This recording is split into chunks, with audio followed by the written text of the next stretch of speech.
Yes. Okay, thanks, Christian. Uh, so, hi everyone.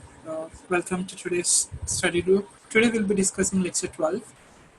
I think we had like 2 weeks gap. So, so we still have like 8 more lectures after this.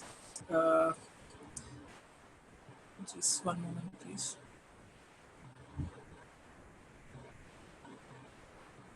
Yeah. Okay, so let's get started. Um, So these are some announcements regarding the class. We can skip this for now. And this is what the lecture plan will be. At the beginning of the lecture, we'll be discussing a few things about the linguistics, and then we'll start looking into what character level models are and how they are different from the word level models. And then we will go through something called byte pair encoding, which will help us in building sub-word models. And then we'll also look at some statistics about how using hybrid architectures have given better results. So this is a little bit about linguistics. Uh, you must be aware about phonetics. So whenever we have a word or something, the way we spell it depends on phones and phonetics. So as we can see here, there is an example here called cot and cot. So they almost sound the same, except that the word is different, but the sound is almost the same. Coming to morphology, like we can see this example. We have the word unfortunately here, and which can be split into different subparts. Like unfortunate itself is a word, and then we have ly, which itself is not a word, but it is used as a suffix. So for an example word like unfortunately, we can split that into two words, like unfortunate, which will be the stem, and then ly, which will be the suffix. And then unfortunate can be further split into two more words, like un, which will be the prefix, fortunate, which will be the stem word. So morphemes are like the smallest units of the words. When it comes to deep learning, though these are like these are studied when it comes to the traditional approaches, but when it comes to deep learning, there is very little study that is done on morphology. Except so there is one attempt that was done in 2013 using recurrent neural networks, which was done by Socha and Manning himself. So until now, we have seen how words can be used to get vector representations or the numerical representation for the words. So far it has been at the word level.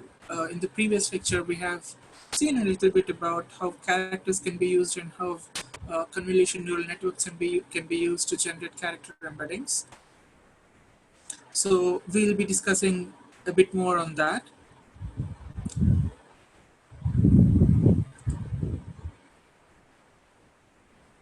Writing systems and the way the words are represented. The way we here is an example. Like we have one example here. This is like Chinese, where we have some representation, some words, but if you notice that one thing that you have to notice here is that there is no segmentation. The words are not being separated by any sort of delimiter. Whereas when it comes to English, we have uh, the words in a sentence are separated by punctuation or by space. So, and also there are these sort of differences between languages. So when for English, you have these kind of things where the words are separated using a space and you have punctuation. Whereas for some other languages, like as we see here for Chinese, there is no really space segmentation between the words. And these sort of differences exist among different languages.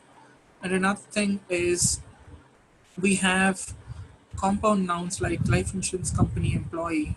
In English, these are treated like different words, whereas in some other language, I assume this is German, you don't really have any kind of separation between compound nouns. Like while life insurance is treated as different as two different words in English, we don't really have that separation for another language like German. Yeah. So why do we really have to care about building models that work below the level of words? So what does that mean? So we have all these architectures, or we have word to vec and all these kind of methods that work at the level of words. And so far, most of the things that we have gone through, they do work at the level of words. So you take up a word and you get the word, you get the vector representation for that word, and then you feed it into whatever model or architecture that you have chosen to work on. So that's word at, working at word level is still the dominant way of doing language modeling or NLP tasks. But there is also a need to explore and work at the level of characters or level which is below the words. So these are some of the reasons why. One is uh, the vocabulary. It's not really possible for us to build a model that is built upon the entire vocabulary of the language that we want to work on. Let's say we want to build a model that works with English.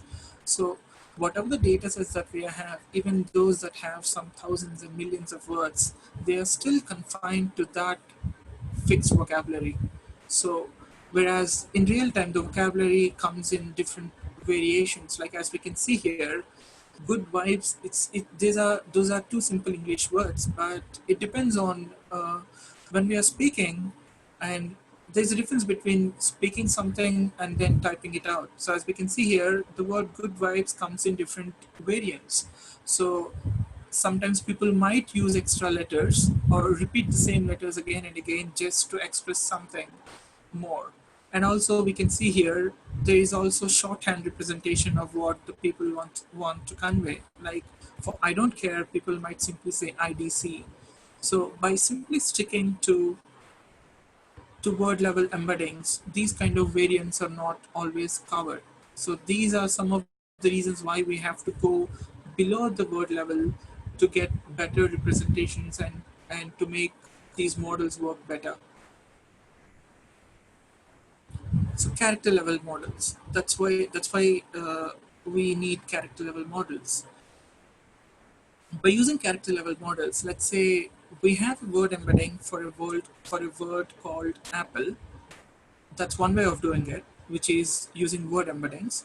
And now let's say we have character level embeddings for each of the letters in the word apple. So we have in apple uh, four unique letters A, P, L, and E. Now, if we can somehow get the character level embeddings of each of those unique letters and then combine them together by different methods, either averaging them out or whatever the best method is for that, and then get a word level representation for the word apple using the character level representations, that could be helpful as well. So that's what we can do. Like we can generate word embeddings or compose word embeddings from character level embeddings. Where this really helps is when you have a word which is out of the vocabulary. Now let's say you have a word like uh, apple or apple, apple, and somehow instead of L you have the number one. So if you can have a method which in spite of that simple typo or mistake can still generate the word embedding for that word, it would be really helpful. So that's where the character level models and the character level embeddings come in. So they help us in generating embeddings for unknown words, and also similar spellings share similar embeddings. So that can also be generated using this. And and mainly it helps in addressing the out of vocabulary problem. So when you have a vocabulary of say 100 words and you have built your word embeddings from those 100 words, and if you give your model another new word which it hasn't seen before, it will not be able to give you the word embedding, at least not a good one. So that's a problem which can be addressed using character level models, and that addresses this out of vocabulary problem. I have a quick question for you. Yeah, Christian. So I think this is where they sort of did a comparison between character level and engram. Do you recall that? And do you understand the distinction between the two? You mean the distinction between character level and n-gram? Yes. Yeah. So when we're talking about n-gram, so let's go back to word to vec. We have skip grams and we have continuous bag of words. So there, what n-gram stands for is the number of words around the the context words that we are using to build our embeddings, right? So let's say we are trying to predict the center word from the surrounding words. So if we are using unigrams, that means we're only caring about the immediate words that come next, the one word on either sides of the center word. That would be our unigrams. Whereas bigrams would include two words. So there we are still working at the level of words, right? Oh, yes. Yes. Okay. Yeah. So whereas when it comes to character level embeddings, we are working at the level of characters. So if we have a word, let's say unfortunately, each letter in the word, like U will have a vector representation, N will have a vector representation. Did that answer your question? It did. Thank you. Sure. And also towards the end of the session today, I have a notebook which shows how these character embeddings look like. Maybe that would help you with understanding better. Okay. So yeah, so there are different, as we go from one language to another language, a lot of variations come in. So that's what makes working with text or speech really complicated. So as we can see here, we have one language here. It's called Wombaya.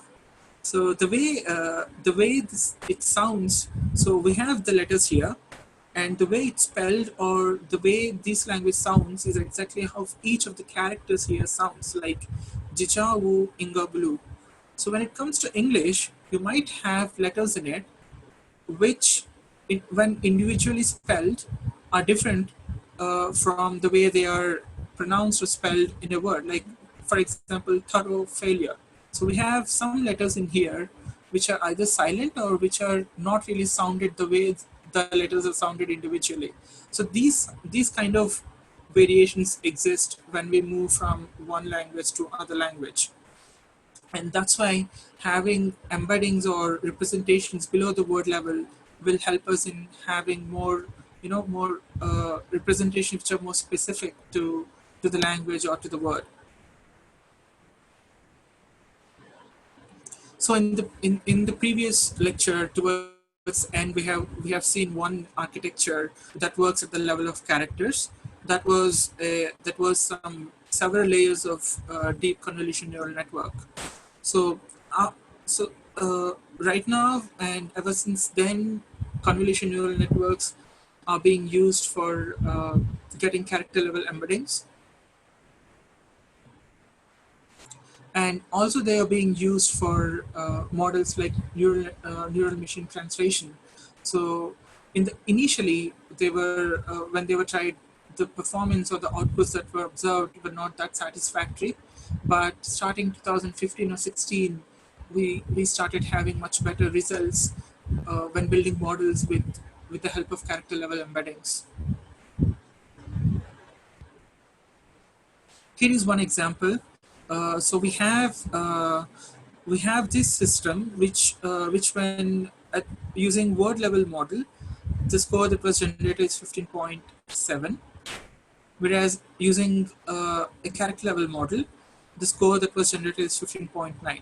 So as we can see here, the character level models is producing results which are at least as good as the word level models, but it comes with a caveat, which is that these models, the character level models, are way too slow to train. They take much more time to train than the word level embeddings. But as we can see here, these character level models do work well when compared against the word level baseline models. Okay. Let me make it full screen. Yeah. So here's one example to understand the difference between the word level model and the character level model. So here's a source sentence that we have. her 11-year-old daughter, Shanibat, said it felt a little bit weird. So for that, what we have here is the human translation. So we can take this as the baseline to compare the outputs of other models. So as we can see here, first let's go to the word level model. So we have a word level model here, and let's compare this. This is the output that was generated by a model that uses word level representation. Now let's compare this with that of the human translation. As we can see here, it hasn't done that well, especially for the words. We have a person's name here, and which says Shani Batova, and the word level model was not able to recognize that. It was not able to translate that. Whereas as we can see here, the character level model.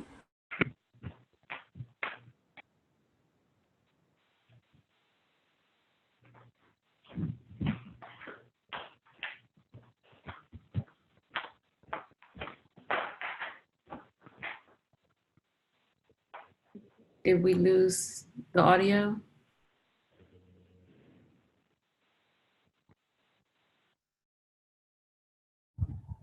Hello?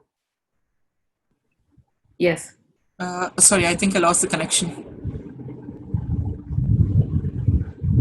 Let me quickly share my screen.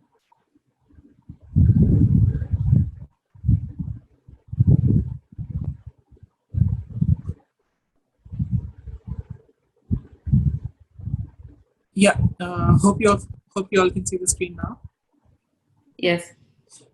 Yeah, so I was in this slide. So here, as we can see, the translation that was generated by a model that works at character level embeddings looks much better than that of the word level one.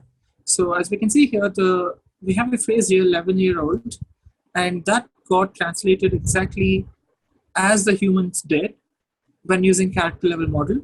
Whereas what happened with the word level model is that in one variant of the word level model, it translated that into UNC, which stands for unknown. And another variant, what it did is it simply copied the phrase from the source language into the target language. So this is what happens with word embeddings. So it tries to translate. When it can't, it will either say that it is an UNC, it can't recognize it, or it will simply copy the same word or the same phrase as it has seen in the source language. So in this example, we can see that the character level model has done reasonably better than the word level model. Okay, so here is, as we can see here, this is what, here convolutions are being used. At the bottom here, we have the second person, which is nothing but our input sentence. And what we have here are the character embeddings for each of these characters. And for those embeddings, we're applying a single layer convolution and a ReLU activation is applied. And then we have max pooling. And then they are generating something called segment embeddings, and we have highway network.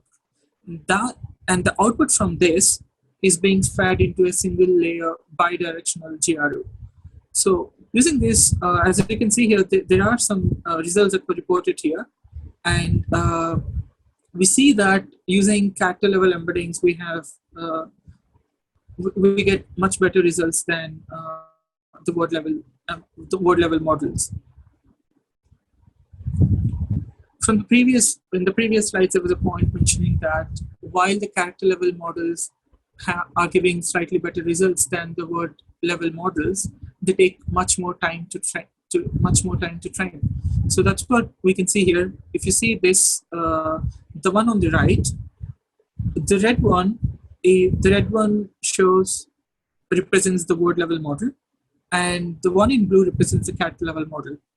As we can see here, in milliseconds is the time it takes. As we can see, the one in blue takes much more time than the one in red.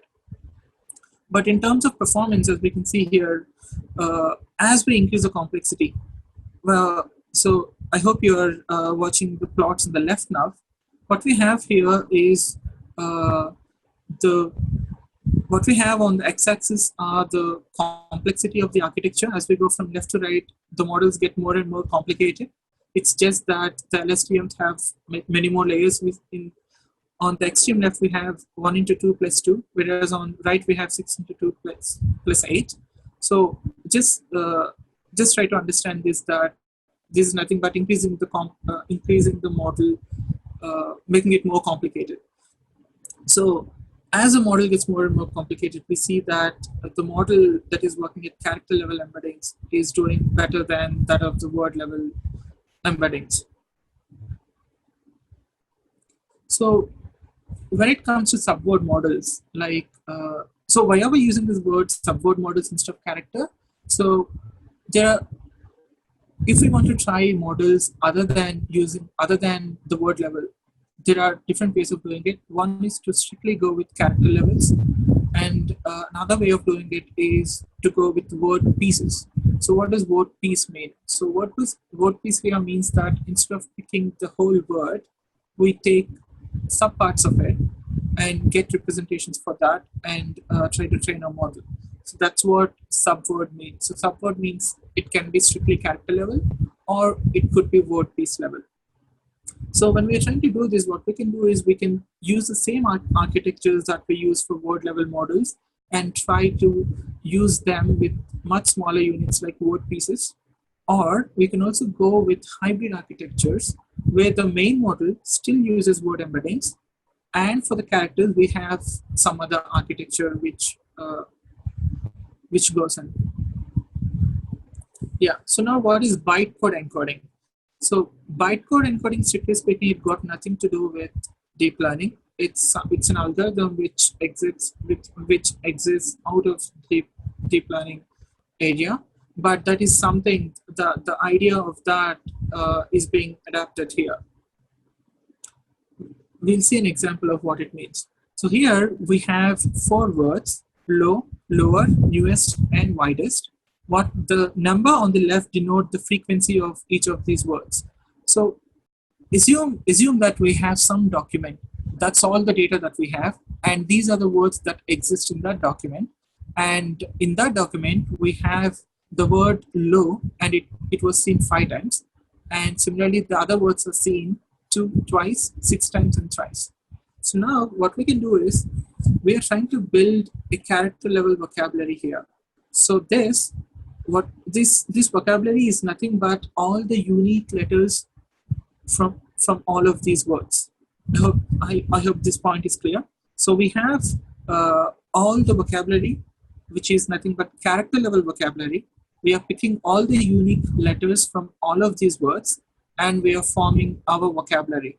So this will be the vocabulary that we'll be working with for these words. So we have collected all the characters. Now, what does byte pair encoding mean? Now, working at character level is the lowest level that we can go. So we know that we have word level, and if we have to go further down, character level is the lowest that we can go. We can't go any further than that. Now, having said that, there are other things that we can do. So we have word level, which comes at the highest level. Not highest, maybe we can have a sentence representation as well. But let's assume that we have word level at one end of the spectrum, and then we have the character level at the other end of the spectrum.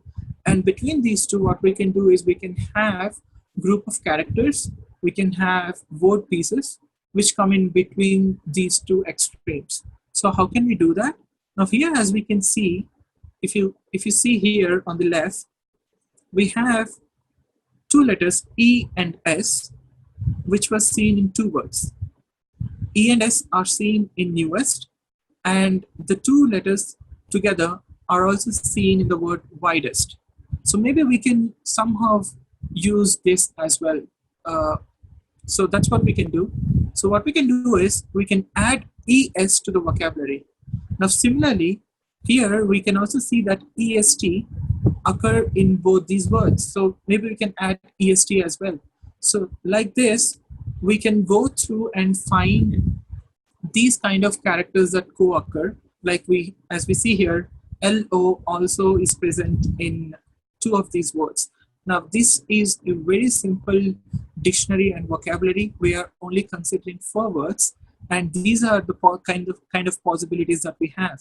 Now, imagine when we have the kind of text data that we have for the models that we use today. Now, in that case, our dictionary would be huge, our vocabulary which would be much bigger than this, and also which means in addition to each of these characters we would also be having many of these uh, subwords like est, allow. So we can use these kind of information as well for generating the embeddings. So that's where byte pair encoding comes in. What we do is we fix some sort of target vocabulary size, and then we take our data and we start generating the vocabulary until we reach the target size. So, by doing so, what we're doing is we're moving away from being strictly word-driven embeddings, and we are utilizing character level and subword level embeddings as well. So are these models being used like character level or word piece or sentence piece models? Are we really using them anywhere? Yes. Google neural machine translation uses a variant of this. The version 1 of Google NMT uses word piece model, and version 2 uses sentence piece model.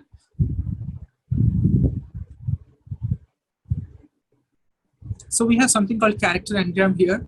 So we had a question some time back. So just like we had word level engrams like unigrams, bigrams, and trigrams when we were working with the word to vec, we do have a similar thing for characters as well.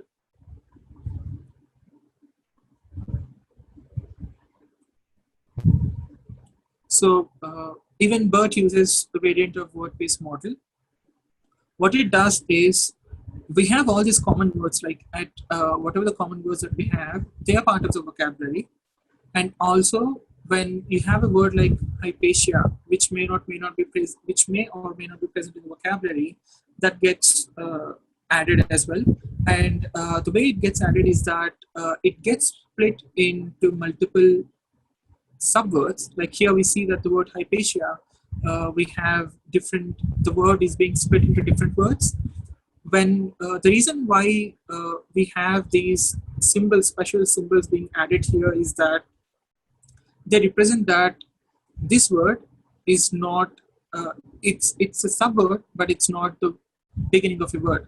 H doesn't have any such symbol because H here is the initial letter of the word. That's where the word starts. So you don't really have a special symbol for that.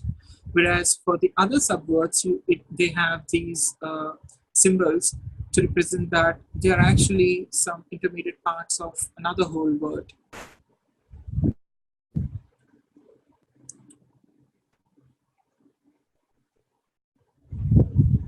Yeah, so here's how we can use the character level embeddings to build word level embeddings. We have the word clearly, and for each of the letter in this word, we generate character level embeddings, and then all of them are being put together to form the word level embeddings, which gets passed to the further layers.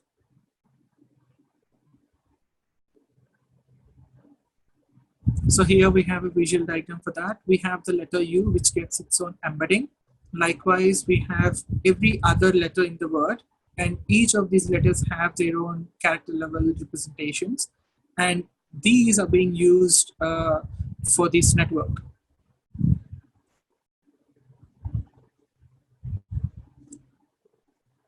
So we have a sentence here called, unfortunately, the bank was closed. And here's one example where the word unfortunately, the embedding for the whole word is being constructed using the character level embeddings for each of the characters, and then that is being passed to the next word. So this is how we can leverage character level embeddings for the same sort of, we are not using some fancy new architecture here. This is the same, this is some RN and LSTM architecture we're using. So the architecture remains the same. It's just that instead of going with word level embeddings,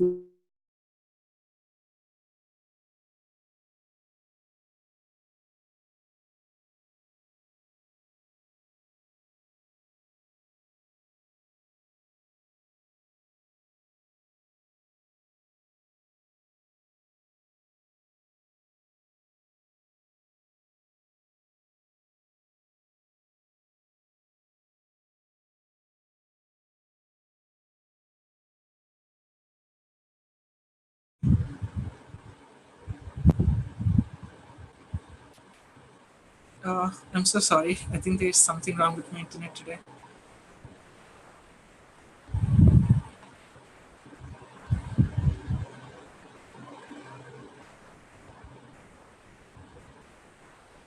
Yeah.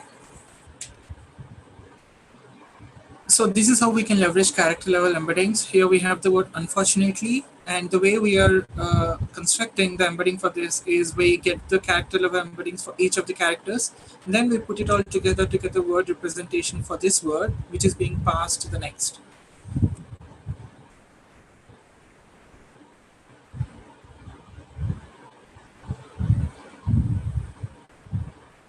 So here's one representation where we start with character level embeddings, and then we have some convolution layer. We have a highway network, and the output of all of this is being given to the LSTM. So how does the embeddings before and after the highway network look like? How good or worse do they get before and after the highway network? We have a slide which comes next, which will explain that. So here we have the word absurdity, and for that what we have here is the character level embeddings for each of these characters, and these embeddings are being used for getting the feature representation.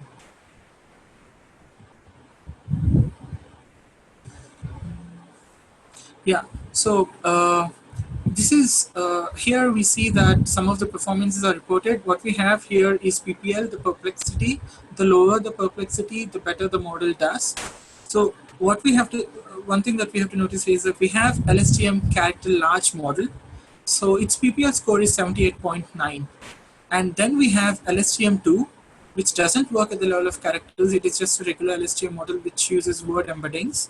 Its PPL is 78.4. So as we can see here, there is not much difference between LSTM CAR large and LSTM2. But one thing that we have to notice here is that the size of the model. Here we have the model size is 19 million parameters, whereas when it comes here, it has 52 million parameters, which is huge comparatively. So this is where the character level embeddings come in. They're not only giving comparable results to that of the word level baselines, but they're also doing it with much fewer parameters. Yeah, so this is another good example. So what we see here is that we have a word Richard, and we have three different models here: LSTM word, LSTM CAR, before highway and after highway. So here, as we can see, Jonathan, Robert, Neil, Nancy, these are all proper people names. So when the word is given as Richard, the LSTM word network has given these are the similar words, which are all good, uh, it, which is doing well.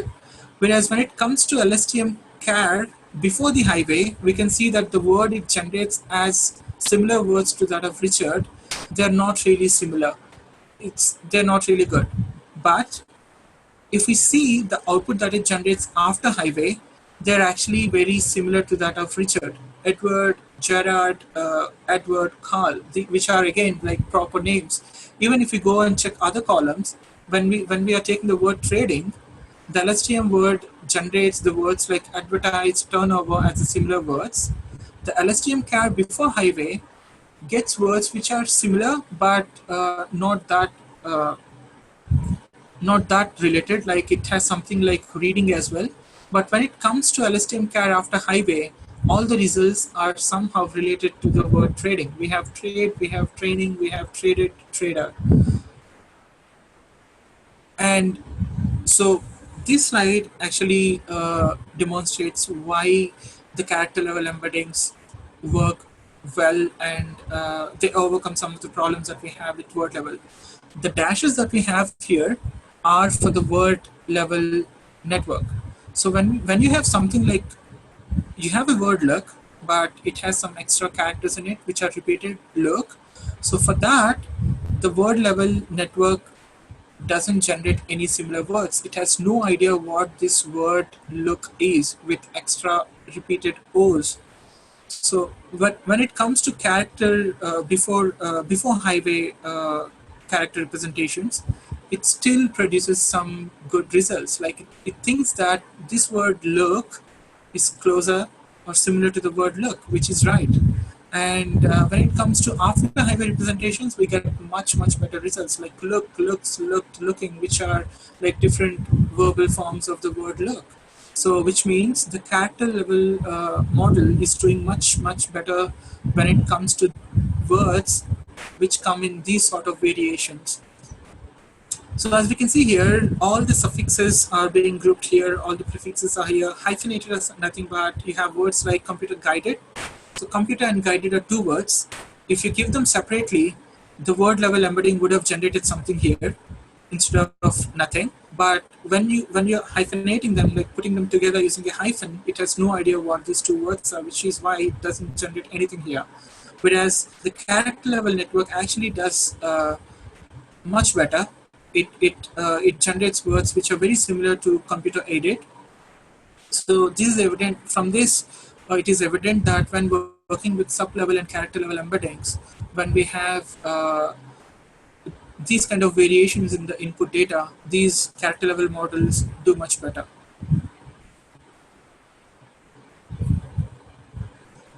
So best of both worlds using word level embeddings along with character level embeddings, they have started to give much better results. So that's why we have, instead of simply using word level or only character level, what we use now are like hybrid models which make use of both word level embeddings and character level embeddings. So here you have a cute cat. You have a word like this. So if one point that you have to note here is that only go to the character level when needed. So that's what we're saying here. Let's say you have a word like cute for which you don't have an embedding. And then what you do is, for the rest of the words in your vocabulary where you have a word embedding, you go with that. Whereas when you have a word which doesn't have a word embedding, you generate its embedding using character level embeddings like this. So here for the word cute, what we're doing is we are generating the character level embedding for each of the letters, and then we are putting them together and passing them as the word embedding into the model.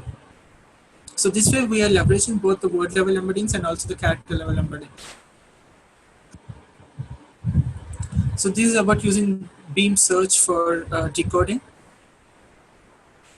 Yeah, so we have word level. These are just for comparison. So we have the BLE score here. The 15 winner has 2015 machine translation has 18.8, whereas the word level neural machine translation model in 2015 was able to reach 18.3. Whereas in 2016, by using those kind of hybrid neural machine translation that leverage both word and character level embeddings, we were able to reach 20.7. Yeah, so this is another example. So we have this source sentence called the author Stephen J. Gould died 20 years after diagnosis. So this is what we have for the human translation. This is what we have. This is for English to Czech translation, by the way. And as we can see here, when it comes to character level translation, it was able to do reasonably well. When it comes to word level, we see here that there are some unks. It was not able to translate some of the words. Again, here we have two variants. When it was not able to translate, in one variant of the word embedding model, it simply translated that into an unk. Whereas here, if you see, we have an unk here, whereas we have po here. So po is the translation for after. So here what it is simply doing is, when it is not able to recognize what diagnosis is, it simply replaces that word or translates that word into the word which is with the most attention. In this case it is po. So we have the same word that is being repeated here.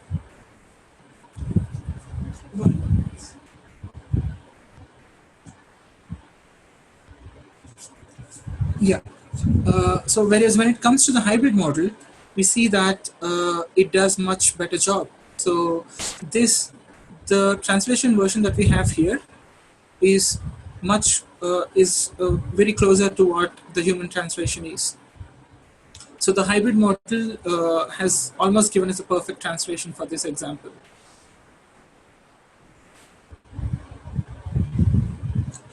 Yeah, so here as we can see, we have a name here called Stephen J. Gould, and that is not being correctly translated by the character based model. It is by the hybrid model, it is being properly translated. The word based model couldn't get some alignments right. Like for the word after, it simply repeated the same thing again at the end. Whereas the character-based and the hybrid model, it did get the correct translation for the word diagnosis. So for the word diagnosis, we see that the character-based model has translated it correctly, and also the hybrid model has got it right. Yeah. So here, as we have seen before in the previous example as well, when the word-based model it can't translate something. What it does, it simply copies what it has seen in the source sentence. So that's what it has done here. The hybrid model has got this right. Yeah, so using characters for word embeddings. So we have different characters here, and you're generating the word embeddings from that. Just like word to vec, we can think of this as car to vec. And there is actually a paper with the same name. We'll be going through that soon. Um, so this is our fast text, which right now is one of which right now gives very rich embeddings for many languages. The way it works is that one of the things that to note is that for a word like where, what it does is instead of simply taking it as where, it generates multiple subwords from it. Like where there is WH, there is WHE, you have all this, and then you have the whole word. So through this, what it does is it's not only learning the word embedding for where, but it is also learning the embeddings in different variants. So this would be very handy, and these are the kind of embeddings or representations which really help for handling out of vocabulary and other such problems. So this is all about the slides. If you have any questions, you can ask, or else I have something that I would like to show.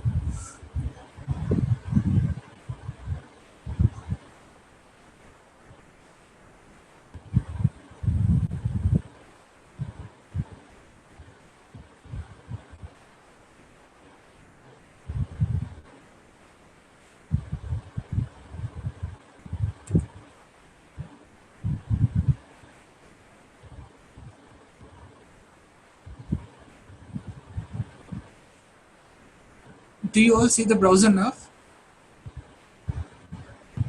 Yes. Okay, so here's something called cars to vec.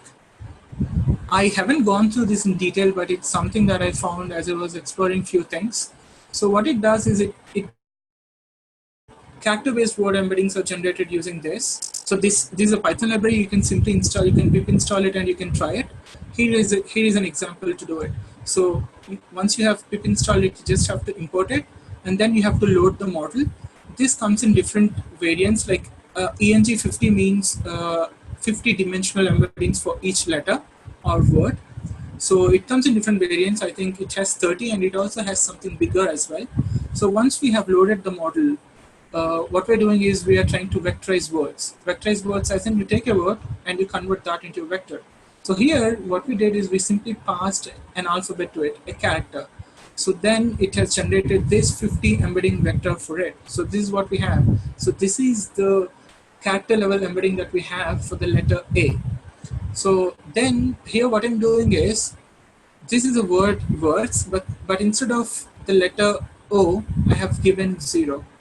So normally, when you have built a model which strictly works on word level embeddings, your embedding may not be generated for this, because it's though it's the word, you might find this like it's words, but you know it, but there's a small typo in this where instead of O you have 0, but still you have an embedding for this. So this comes in handy, like in these kind of situations where your input words may not be always in proper form. Like as we have seen in one of the slides, you have the word look, but it has a lot of repeated O's in between. So even then, the model should be able to generate some sort of embeddings, or it should be able to find the words which are similar to that. So using these kind of representations, we can solve that problem. I'll be sharing this link just in case you want it. You can go through it. So we have a few more minutes left. I think we can't go overtime because we the other session will be starting in another 9 minutes. So if you have any questions, or if there is anything that you would like to discuss.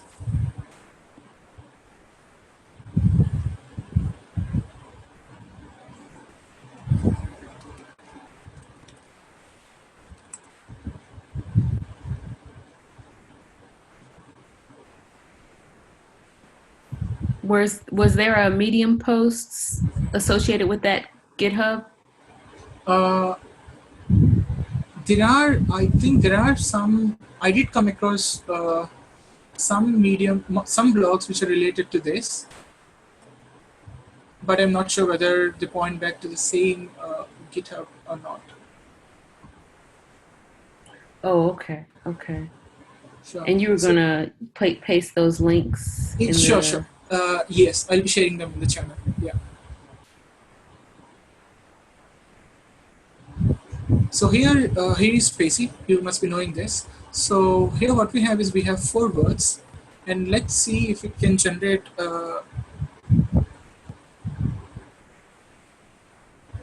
Let's see what it does when we give the words with a typo in it.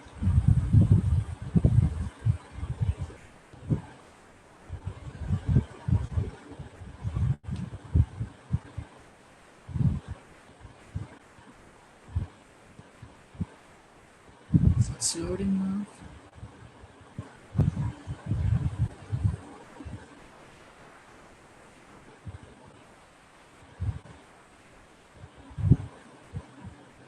Oh, I should have done this before it's taking time. So meanwhile, is there anything else that you would like to ask, or if you would like to add something that I didn't cover? Yeah. So I hope, can you all see this? Like words false 0.0 true. What is that? Oh, I see. Yeah, so what I have done is I have given the word words with a typo. Instead of O, I have given 0. And what Spacey is trying to do is we have given, these are the words that we've given: dog, cat words, and some random word here.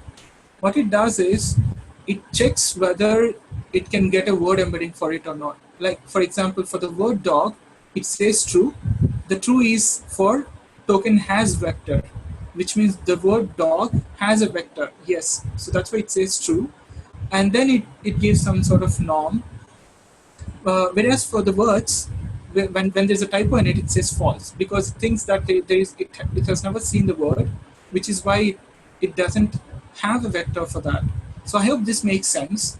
But I thought the point of the character vectorization was to say, okay, that is false, but it's probably something like this because we have done a character by character. You see what I'm saying? I thought the point, so the word vectorization is like, is it a word or is it not? But I thought the character vectorization was to say, this is not a word, but it's probably this is probably the word they meant to type. Is that not what we're doing with the character vectorization? I'm sorry, can you please repeat the question? Let me just kind of sit with it and read some more, because I think I missed the point of the character vectorization. But I'll come back next time. Maybe I'll have a better formulated question. Sure. So can I interrupt? So I think, Christine, the thing is, the example that he showed, it's actually uses word vectors, not character based. Yes. Okay. That's fine. Okay. But the Yeah. GitHub we were looking at, that was character vectorization. Yeah. This was just to show like the difference between working between word level embeddings and character level embeddings. So here, this basic thing, it works purely on word level embeddings, which is why when there is some problem with the word, just just because it has one typo or one letter misplaced, it says it can't recognize it. It doesn't have a vector for that. That's what this says here. Whereas when we are working at the level of characters, we can still, generate some word embedding for it. So Okay. it was just to show the difference between working at character level embedding and word level embedding. Sorry if I made it sound a little confusing. No, it's me. I want to do a little more reading. Sure. So are there any questions or did I miss anything from this lecture?